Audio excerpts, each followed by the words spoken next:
Let me more of the beauty see, wonderful words of life, words of life and beauty.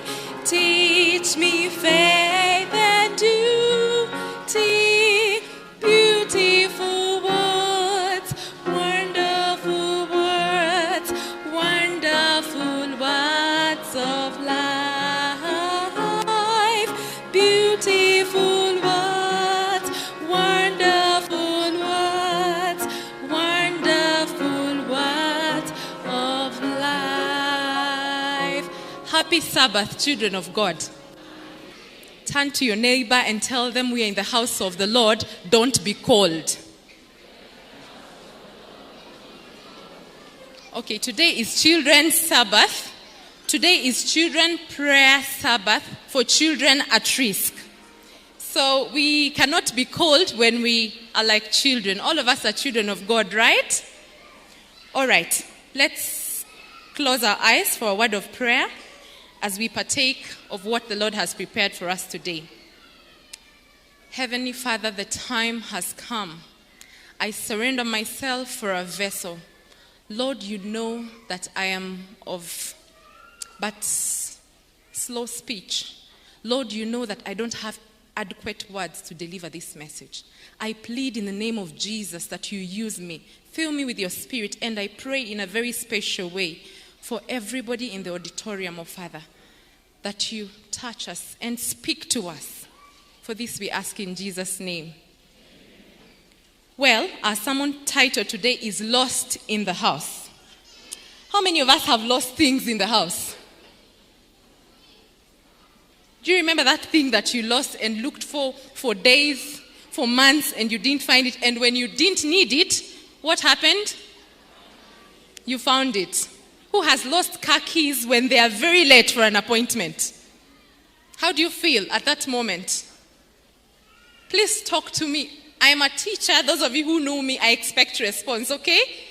We don't want our service to be boring. We're in the very presence of the Lord to learn of Him. So I want us to engage in Lost in the House. So I'm talking about keys that are lost and they're in your pocket and you're looking for them. Yeah?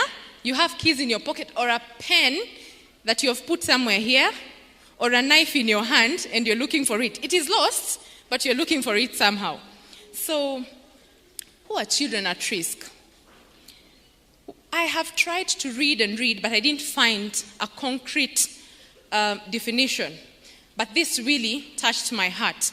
The one that says, anybody under the age of 18 that is not ready or is not in position to transition to adulthood successfully, and therefore their God-given potentials probably will not be attained. Those are the children we are talking about. And agree with me, church, today, that all our children today are at risk. Are we in agreement on that?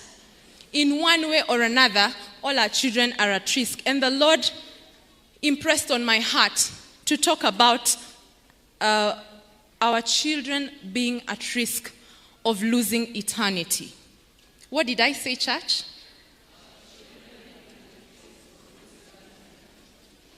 As Adventists, we know the Word of God. New Life Church is known to have the best children ministry. We enjoy the Grace Link curriculum. We enjoy Proactive Kids Choir. We have very many vibrant clubs. We have Adventurer Club. We have very many beautiful programs. But is it possible that our children are lost in the house? Let's turn to our key verse. That is in 1 Corinthians. My Bible. My Bible. I can't see your Bibles. Oh, what a wonderful Bible that God gave without measure. We are traveling together, my Bible and I. Before we get there, allow me to teach children some church etiquette. Children, wherever you're sitting, are you hearing teacher?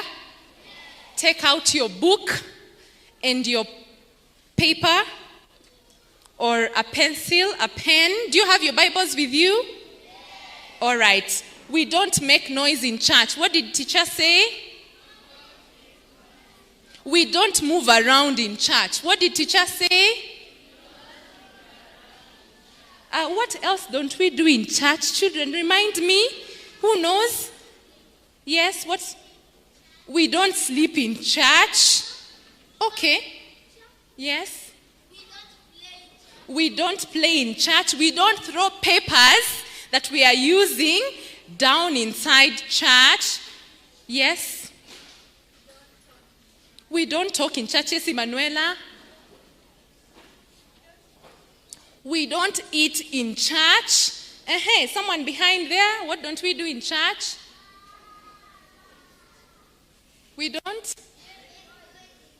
don't make, all your answers are correct. How many are going to obey the rules that we have set? Okay, if we don't obey the rules, what is teacher going to do to us? If you see somebody who is not obeying the rules, what are we going to do to them? Yes?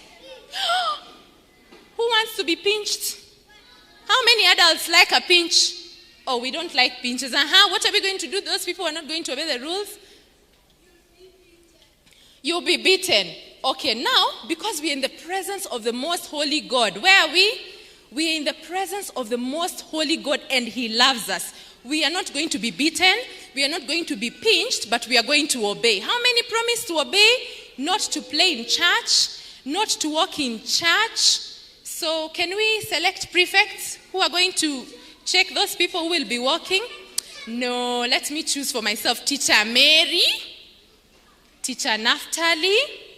I can see somebody at the door. Somebody should be at the door to check for me those who will be getting out in church, those who will be talking in church.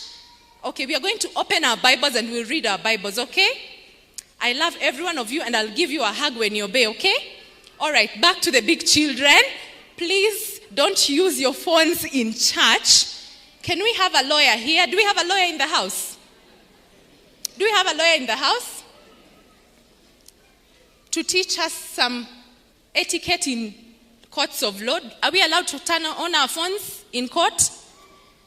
Somebody teach me. Are we allowed to turn on our phones in court? Please turn off your phones until they are dead. I'm a Seventh-day Adventist and we believe that the dead know nothing. So your phone will not vibrate, apart from the doctors in the house.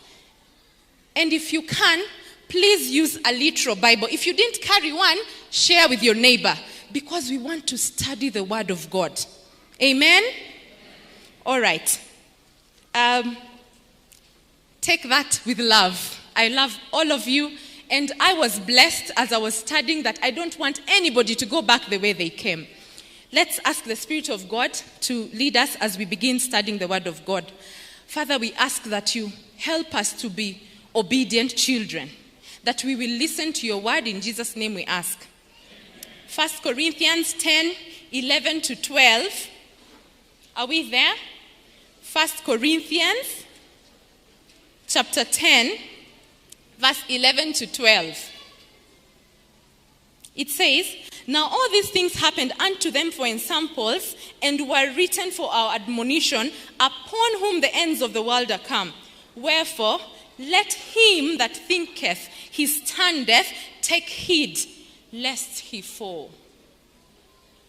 Children of God, are we so confident at Seventh-day Adventists that we have the word, that we no longer do anything, that we no longer read the word of God? In fact, we come to church, fold our hands, wait. I think I'm supposed to be finishing in about 15 minutes, wait for the sermon to get over, and then we can go on with our things. Is that what our situation is? We said today that our children are at risk of losing eternity. And we have talked about the panic that grips us when we lose something so dear to us. The value we attach to such things tells me how much time we will take to look for it. If it is something you need for an appointment, for example, if you need your car keys and you can't go anywhere, you will put in an hour to look for them until you find them. Our phones are so important, and sometimes they're on silent mode. So you cannot, even when you call it, you can't find it. It means you have to disorganize the whole house, sweep around so that you can get it. Such is the story we are going to read today from the Bible. Please keep in mind our memory verse, that all this, whatever we are going to study, is given unto us as an example for us who are living in which days? Which days, church? The last days. I have a special heart for children. Why? I now understand the words, the kingdom of God belongs to such as these. Did we set rules with them? Are they obeying? They only need to be guided, and they will do it. Yet, as adults, pastor will stand here and say, we have afternoon programs, please come in. And then many of us will be left in our cars. So are we obedient, big children? That is for us to answer as we continue. Please allow me go to where our study is. It is in 1 Samuel. Children, let's recite from Genesis to 1 Samuel.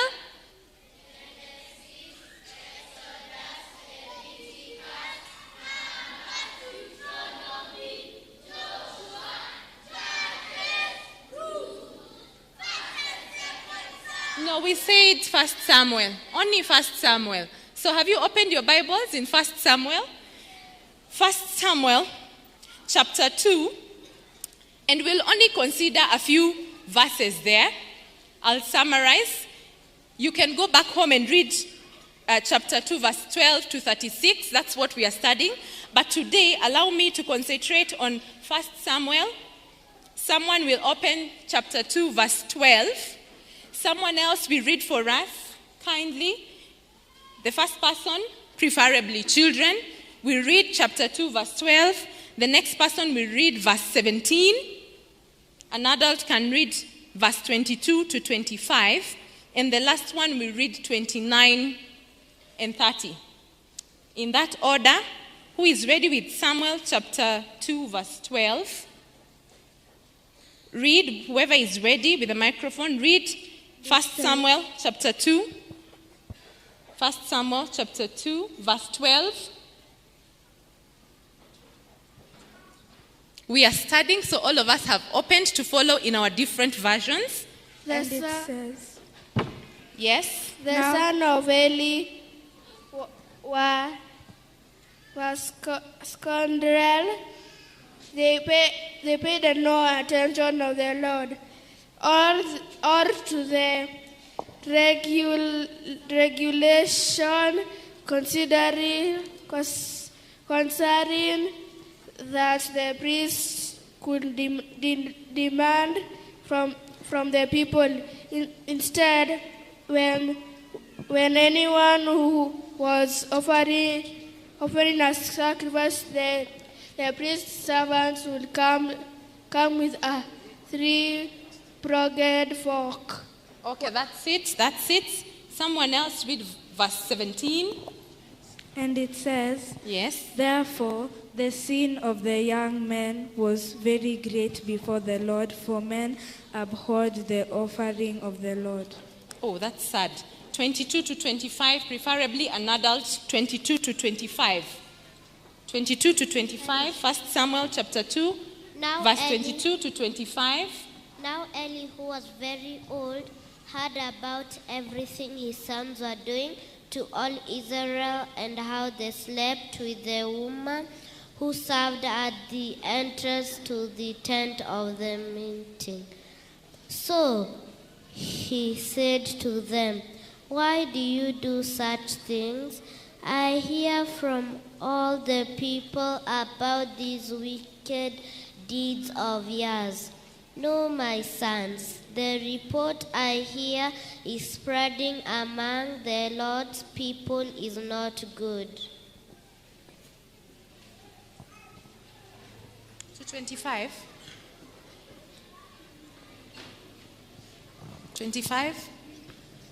And it says,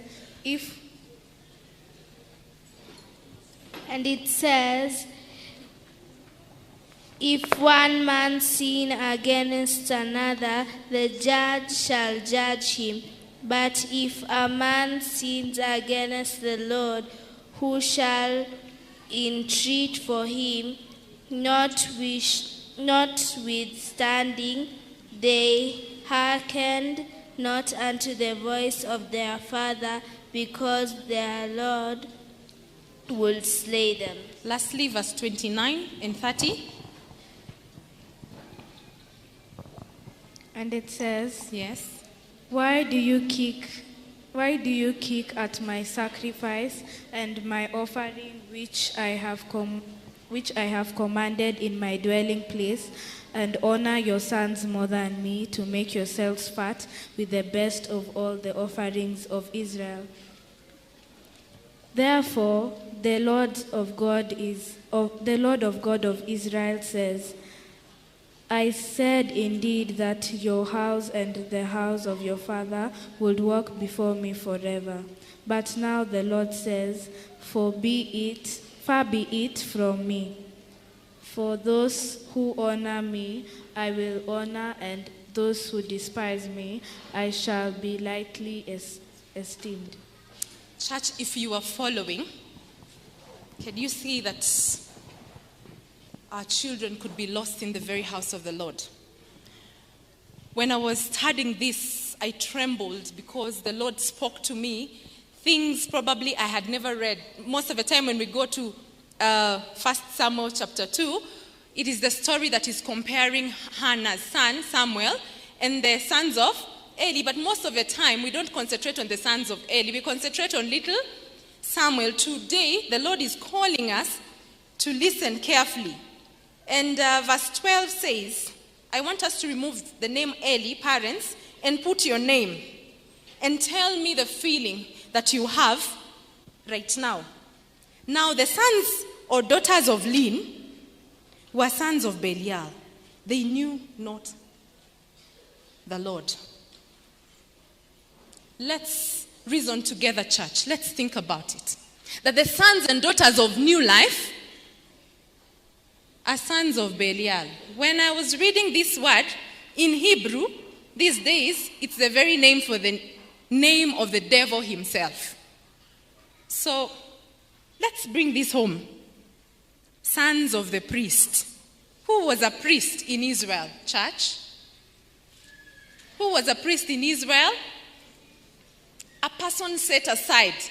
He should know the law of God, trained to be the very guide.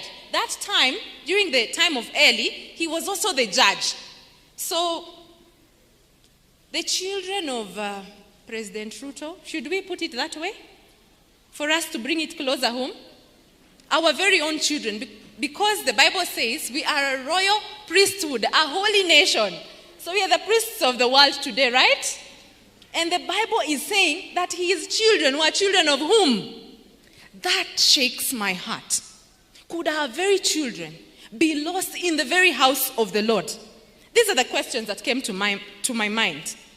In our houses, do we know what takes place in the lives of our children? Have we taken time to sit with them, for them to tell us their little nothings? Have we sat down to just listen to them? When we come to church, do we know where our children are sitting? Do we know if they are playing in church or being attentive? Do we know? Church, please answer me. Do we know most of the time? Or is church a babysitting ground for Teacher Alice and Teacher Felix in the afternoon to take our children so that we can have a good time with our friends to catch up? Is that our situation? Do we spare time to study their lessons with them during the week? If you look at the children's lesson, it has parts where we have Sunday, Monday. How many of us have seen that part in the lesson of our children? Very few. Okay, how many of our children own lessons? Do we even know the titles of our children's lessons by the time we come to church on Sabbath? So we are in the very presence of the Lord, but lost in the house. Allow me touch the very black part of the eye. On Sabbath afternoons, Where are we?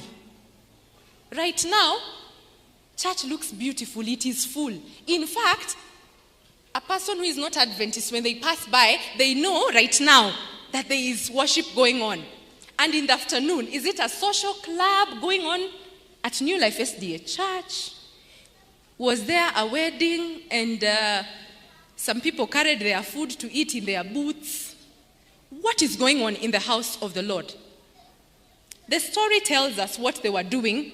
They would even force the people that had brought sacrifices to give them that which even belonged to the Lord. Now the Sabbath belongs to the Lord. Church, is the Sabbath our day?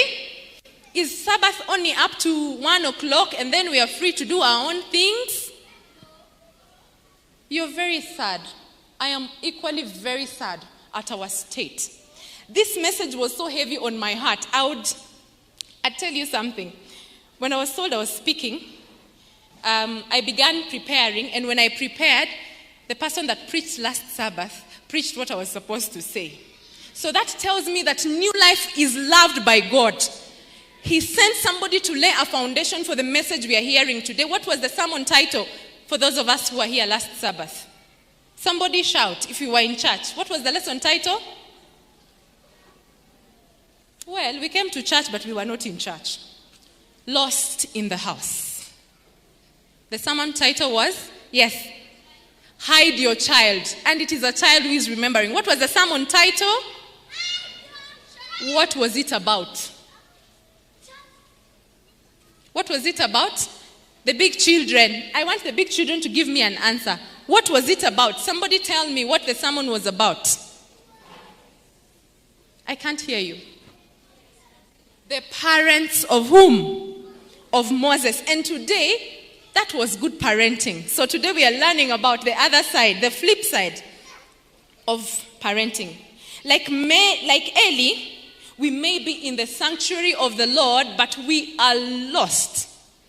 Well, if you read 1 Samuel chapter 1 and verse 9, part B tells us that when Hannah came to pray, Eli was sitting right at the door, somewhere at the door.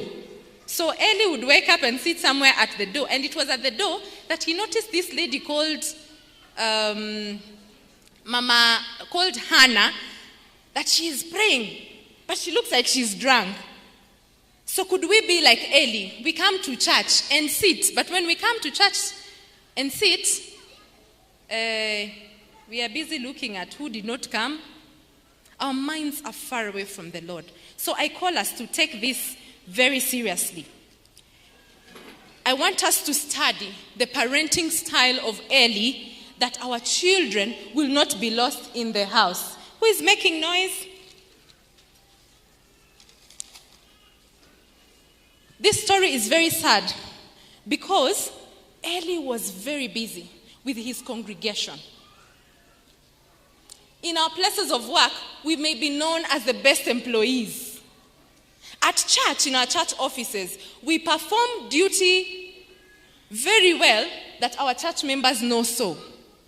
But what does heaven say of us as parents? What does heaven record of us as parents? We have been given these children, and my Bible tells me that children are a treasure. They are a heritage from the Lord. So because it is a treasure, we have noted that when you lose something, your key, your phone, what else do you attach value to? Your ATM card. What happens? You panic. Your passport. We attach value to them. What happens when you lose them? You want to find them. Are our children a treasure to us? Do we treasure our children? Do we treasure our children? The children of Eli misrepresented God, that the children of Israel no longer wanted to go to the temple. They didn't want to go and make sacrifice to atone for their sins. If such a thing is said for my child, I'd weep bitterly as a parent. I know each of us in our own capacities would weep bitterly if our children were called children of Belial. Yes, they will become if we don't take the following lessons. Eli was a high priest. And he served God for 40 years. How many years? 40 years. But his ending is a very sad one. Very, very sad one.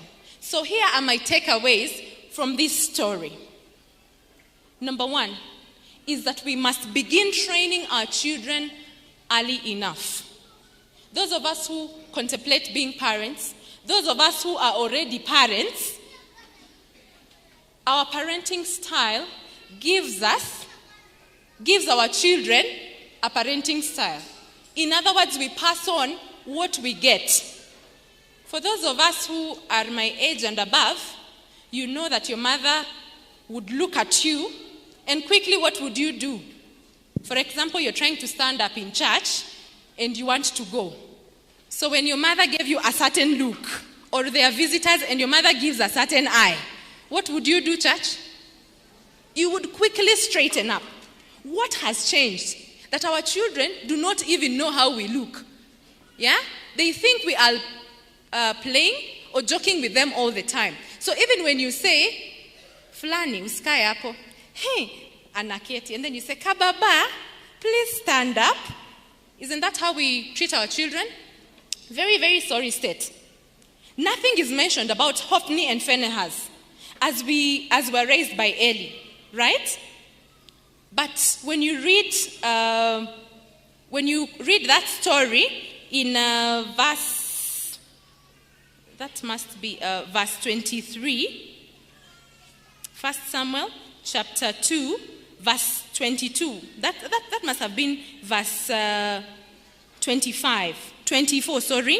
He says, "Nay, my sons, for it is no good report that I hear. You make the Lord's people transgress." The Bible says in verse 25, if one man sin against the other, the judge shall judge him. But if a man sin against the Lord, who shall entreat for him? Notwithstanding, they hearkened not unto the voice of their father, because the Lord would slay them. This tells us how Eli raised his children. He raised them so comfortable that they probably began to play in church, and it's okay.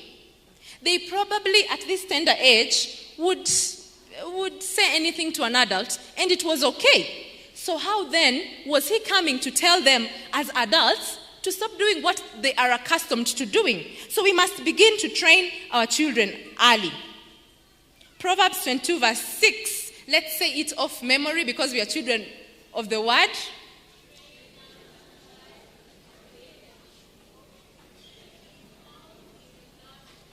Note that is principle. What is that? It is principle. Train up a child. What is training? Is training talking? Don't play in church. Is that what training is all about? Many of us have had trainings at our places of work. What happens at trainings? We are equipped with knowledge to go and do a particular work. So now, church, when the Bible tells us to train our children, what is it telling us to train them for? Ellen White says we should train up our children to be responsible citizens that will be beneficial to society. But most importantly, we should train them for where? For the kingdom of heaven. For we know very well this is not our home. So hear, O Israel, hear, O New Life, the Lord your God is one. Teach them when you stand up. Teach them when you sit down. Teach them when you're walking. Teach them when you sleep. What is the Lord telling us? How are we then supposed to train our children? Are we realizing that this is a very noble duty? Which teacher will go and stand in front of children not trained? Even at New Life, we have a teacher's training before we take on the Gracelink curriculum, right or wrong? And how many of us come? All parents should attend such a meeting because we are learning a very noble thing. Our children are at risk of losing what? So there is this band that stands around Kencom in the evening. How many have seen it? It is a worship band. It is a worship band. Have you seen it? And many youth are fascinated by it. Yeah? They are being taught. They are being taught. That is where they get their spiritual nourishment. When we come to church, I want to ask this question many times until we have an answer to it. In the morning, we have our children sitting with us. Praise be to the name of God. In the afternoon, I want to thank Teacher Alice. I want to thank Teacher Felix. Where is Teacher Fanis? Those three people, among the thousands we are doing a noble job. Sadly, we leave it all to them. So they are the ones to teach the children. But after lunch, we cannot tell our children, pick your Bible and go for Bible study. Teacher Lynn has to go around. Where is your Bible? Pick up your Bibles. It's time for Bible study. And some parents will even help us. They will give phones to their children. So the children are watching Cocomelon. So when I call them for Bible study, do you think if you were the child, would you leave Cocomelon for the Bible? So what are we teaching our children? What are we teaching our children? We are teaching our children that, well, Sabbath is just like any other day, only that we get out of the house to go and spend some time with your friends in church. And that is very, very sad. So we have said we have to begin training our children very early. The Pen of Inspiration says, many neglect the duty during the first years of their children's lives, thinking that when they get older, they will then be careful to repress wrong and educate them in the right. But the very time for them to do this work is when the children are babes in their arms. It is not right for parents to pet and humor their children. Neither is it right for them to abuse them. The lessons learned in the first 7 years of life have more to do with the forming of his or her character than all they learn in the future years. So the first 7 years are called formative age. What are they called? Most of the time, what we display at about age 3 and 2 will recur in adolescence. So if we throw a lot of tantrums, be sure the same tantrums are coming at teenage. Our children cry for us. Let me give you a personal testimony. My son, even when you're very tired, Mommy, a story, please. So you've been away, you're tired, it's 9 o'clock. He sat and waited for you to read a story. Do you know what that tells us? That tells us that our children long to be with us. Our children long to learn from us. But where are we? Even in our busy schedules, can we spare time to train our children for the Lord? My brothers and sisters, we are living in dangerous times. A new form of family has been introduced to our children. So where are we to tell them, no, it is husband and wife? Where are we? Our children are taught that we come from apes in school. And they have to grapple with, okay, teacher in church says that we come from God. But my teacher at school says, can you see the confusion that is going around the world? Can we feel the confusion that our children are going through? Teacher says the first day of the week is Monday. And Teacher Alice comes and says, no. The first day of the week is? So which one should we take? Which one should we take? Sunday. Very good, students. I love that you're attentive. I'm very happy. I'll hug you after this, okay? So, can we wake up from our slumbers, parents? Can we wake up? The Lord is calling us. Takeaway number 2 is never look disobedience. Never look disobedience. Even for those of us who have older children, while in church, I want to suggest that we are one large family preparing for eternity. So if you find a child misbehaving, please don't just pass by and go, because it's not your child. Guess what? That will be the wife of your boy, and that will be the husband, because we have been taught not to get unequally yoked. So where do you expect these children to get husbands? Where are they going to get husbands and wives? So you let me train mine badly and they marry yours. And then what happens? It is our responsibility as a church. It is not Teacher Alice's responsibility to make sure that children have gone for Bible study. It is all our responsibility. Now the third bit is this. You want us to go for Bible study while you sit in your cars to make phone calls. Monkey, see? You're with your friends. Why don't you want me to stay with my friends? You're busy catching up. And the children are very sharp, eh? They listen to all your stories. And after that, they come and tell us. But you know what, teacher? My mommy was saying, and my daddy said, that you know that teacher is not a good teacher.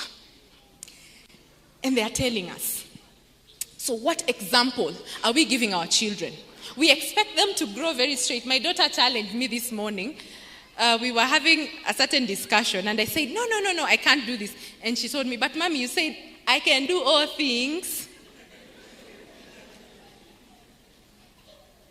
I was challenged. Because every time, math is hard. I can do all things. So here I was caught. No. I'm so afraid I can't do that.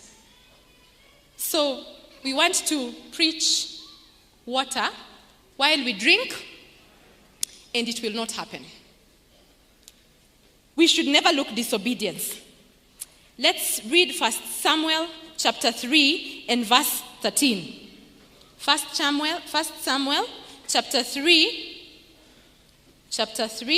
and verse 13. My time is fast spent. For I have told him that I will judge his house for the iniquity which he knoweth, because his sons made themselves vile, and he restrained them not. Church, the Lord is going to judge us for what we know. Why do we know? Because I'm not the first person to stand here and say, let's check on our parenting. The Lord has a specific message for a time such as this for New Life.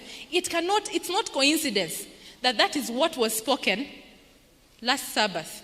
By the way, that was half of my sermon as I was preparing. So half of my sermon was done last Sabbath, and that was on good parenting. And today we are tackling bad parenting and its consequences. So we have said we should never look disobedience. Okay? This was recorded in Samuel's sons and David's sons also. All right? Some of us, especially mothers, may not want our children to experience pain in connection with discipline. However, Proverbs 19 verse 18 instructs us this way. Chasten thy son while there is hope, and let not thy soul spare for his crying. What did that verse say? Chasten your child when there is hope. When there is? So that means there will be a time that it will be beyond repair. I speak these words with a lot of humility because I'm a parent, and a young parent for that matter. That the Lord is calling me, or rather speaking to me and not you. If you share in my message, praise be to God. The Lord is speaking to me this morning. The Lord is speaking to you, a young parent. The Lord is speaking to you, grandma or auntie who is bigger, to guide us into the way we should take our children.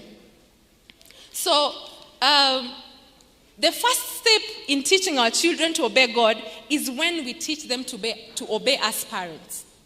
Part of disciplining our children is the willingness to let them experience a reasonable amount of pain or an inconvenience when they behave irresponsibly.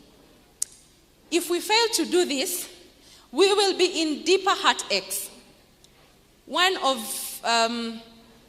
the scholars I read as far as parenting is concerned is called Dr. Johnson Dobson, and he says parenting is not for cowards. Stand to your neighbor and tell them parenting is not for cowards. Parenting is not for cowards. Parents are the first authority figure that children encounter in their lives. If they will learn to respect and obey them, then they will learn to obey their teachers at school, then they will learn to obey their teachers at church, and eventually they will learn to obey God. So how can they obey a God they don't see while the authority they have? Have you noted? I have noted that. And I have been working on it ever since the Lord put me to study this. You say, stand up and remove that broom. And then they come. But mommy, you see, and they give you a story. and then you forget. 3 minutes later, the broom is still lying where it was. Is that your experience? Is that your experience? What do you do in such a situation? What have you done about it? Let me give you sad news. Such was the state of Eli. He said, no, my sons, you can't keep doing this. I have had. He was sitting at the temple door. But what does he say? I have had. So where are you hearing and not seeing? I have had.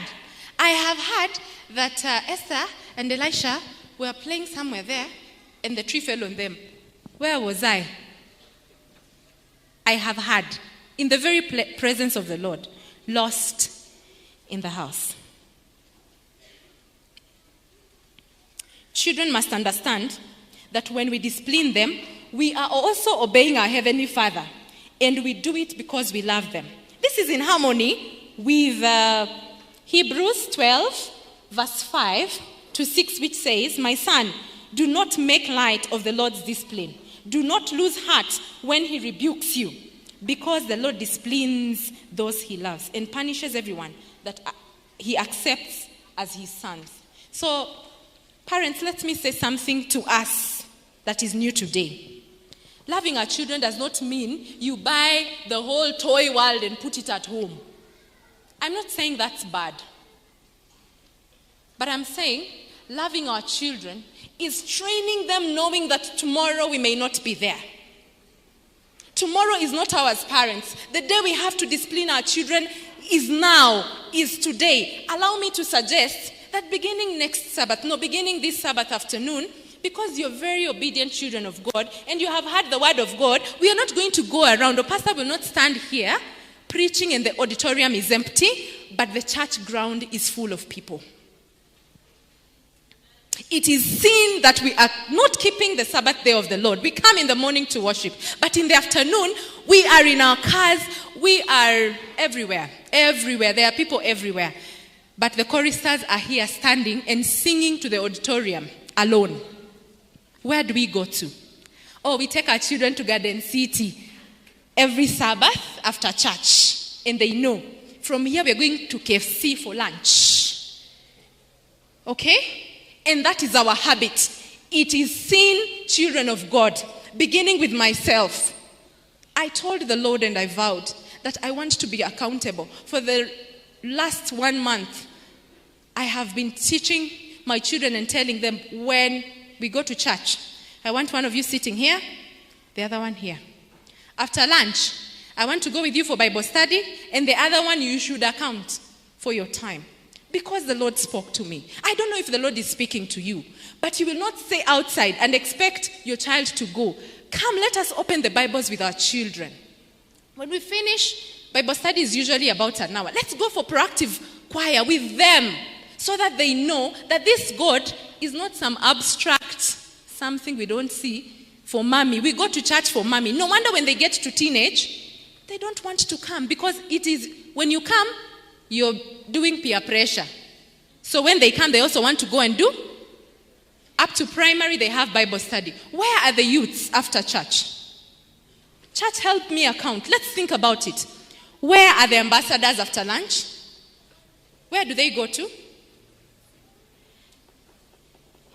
Where is everybody? Today I've seen all of you. I'm counting. And in the afternoon, I want to be a keeper of my sister and brother. I will look around to check if you're in your cars. The last point is that we must be vigilant. We have said in 1 Samuel chapter 2 verse 23, Samuel asks, and he said unto them, why do you do such things? For I hear your evil dealings with the people. So if he just had, like I said, where was he? The Bible tells us Eli was in the temple, right? Where was he when these children were doing all these things? And by the way, at that point, Israel got used to the fact it was the norm of life. Have you noted today that it is popular to do the wrong thing and very uncool to do the right thing? So for those of you who come to church in the afternoon, It looks like you don't have things to talk about. For those of us who have things to talk about, well, we have our meetings outside. It is so popular to dress in a particular way. Even in court, you cannot dress in a particular way. I am blessed to be in the fashion industry, and we don't dress in a particular way when we are going to see the president. I am told President Ruto is very, very strict. You don't enter State House dressed skimpy. Yet in the house of God, it's okay. We can pick any ragged jeans and a t-shirt. It's good enough. We are coming to meet the King of Kings. If President Ruto gave you an appointment, how would you dress for the gentleman?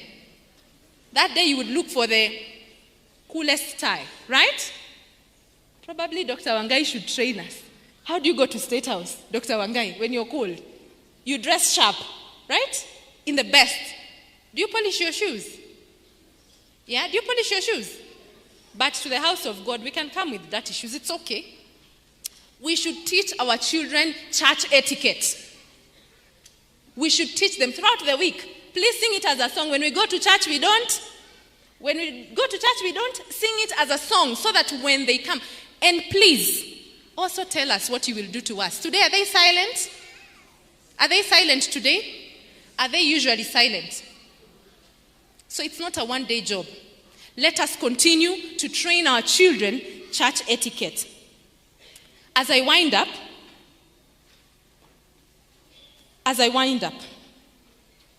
the sin of Eli was that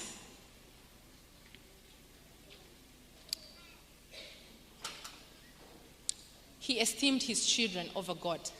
So anytime you don't discipline your children, you are worshiping them and not God. And you will be lost in the house.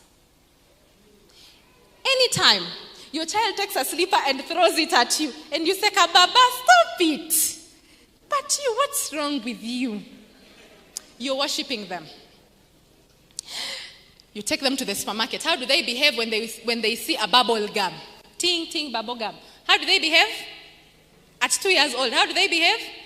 They throw themselves down, legs up, and they are very sure Daddy will come. Sorry, Mama, sorry, what do you want? And they pick it and take it to the trolley. So tomorrow, when they can't afford it, they will put you at gunpoint until you bring it. Areas to improve as a church. In conclusion, I want to say these very bitter words, but with a lot of kindness. Church, we will reap what we sow. What did I say?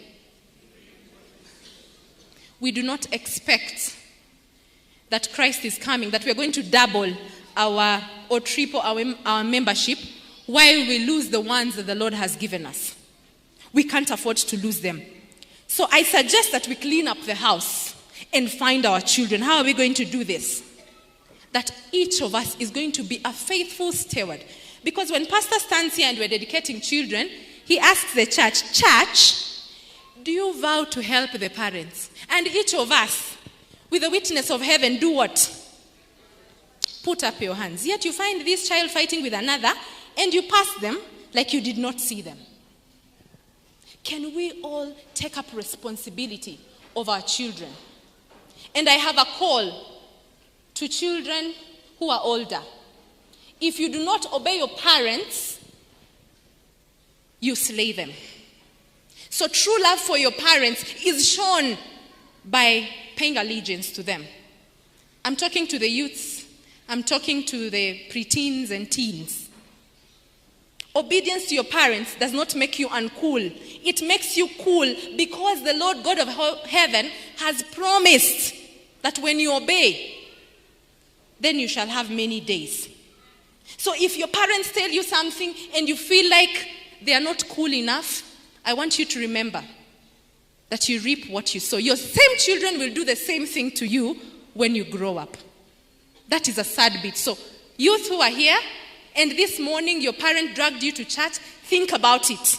In a few years, you will have a child and you will drag them to church. So let's be careful. For the younger children, O-B-E-Y. Obey your mom and dad. Let's sing that together. O-B-E-Y. Obey your mom and dad. Again. O-B-E-Y. Obey your mom and dad. O-B-E-Y. Obey your mom and dad. With that very long sermon, allow me to make an altar call, and a very serious one. How many of us vow, by the grace of God, that beginning today we are going to change our habits while in the church of God? We are going to obey our pastor. We are going to obey so that our children will learn obedience from us. If you're in such a position, please stand up. Don't stand up if you don't mean it. Don't stand up if you don't mean it. Those of us who are saying, the Lord has spoken to us. We want to change our ways. We have heard the Lord speak to us. And we want to commit that together with the parents, as a parent I'll do my part, but as a church we will also do our part. Stand up and let's pray together. I say don't stand up. If it's none of your business, please sit. Don't worry about your neighbor. Just be honest with God. If it is not your business, take a seat.